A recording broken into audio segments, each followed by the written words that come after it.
And now it's time for a more lighthearted segment, Tips for Good. So Nathan, why do we do Tips for Good every week?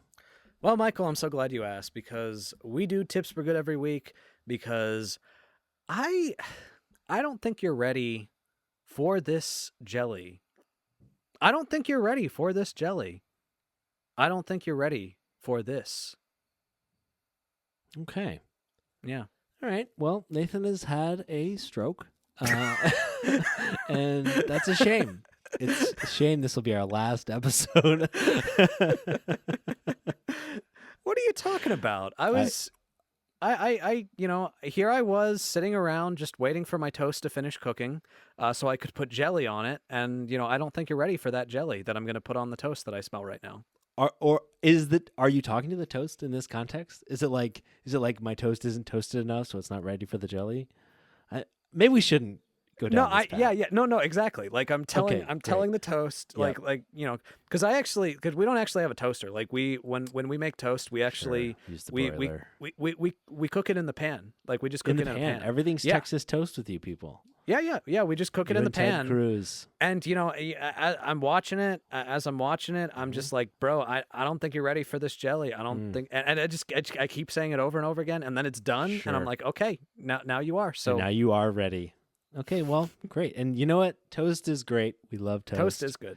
We love Makes toast. our tummies happy and the world better. So It maybe does we'll make just the world better. Skip to that, maybe. Let's just do that. Good idea. Great idea. That might be the longest fucking tips for good tirade that we've ever done. I think you're right. But So, people Michael- love it. People love it. People love it. I don't even know. Give the I- people what they want. you know? Honestly, I think that's more for our benefit. I agree. I still think about, a person who it's their first time ever listening, Mhm. and they get to this segment where they're just like, what the fuck? Yeah. What the fuck are these people on about? Huge drop off in listenership once people get to this segment. Anyway, Michael, what is our tip for good this week? Okay, well, on the show, we value combating misinformation, but we don't just value correcting the information. We value how to convince people to change their minds on things.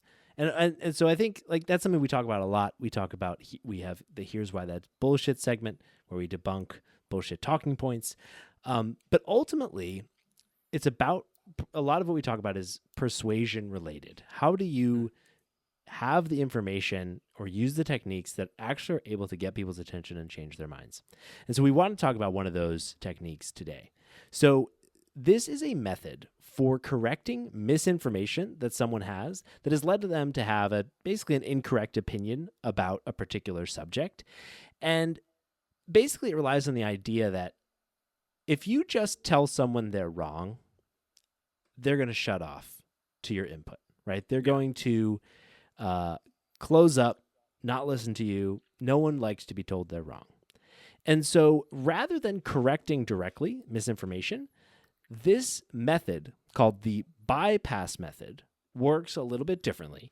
And some studies have actually found that it is as effective or more effective at actually changing people's perspectives on factually incorrect information than directly addressing their perspective.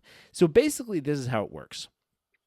Say someone has an incorrect factual perspective on something.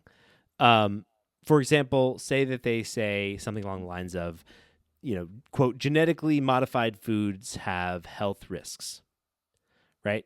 A bypass approach might be to focus on the fact that genetically modified foods may help the bee population to pollinate and survive.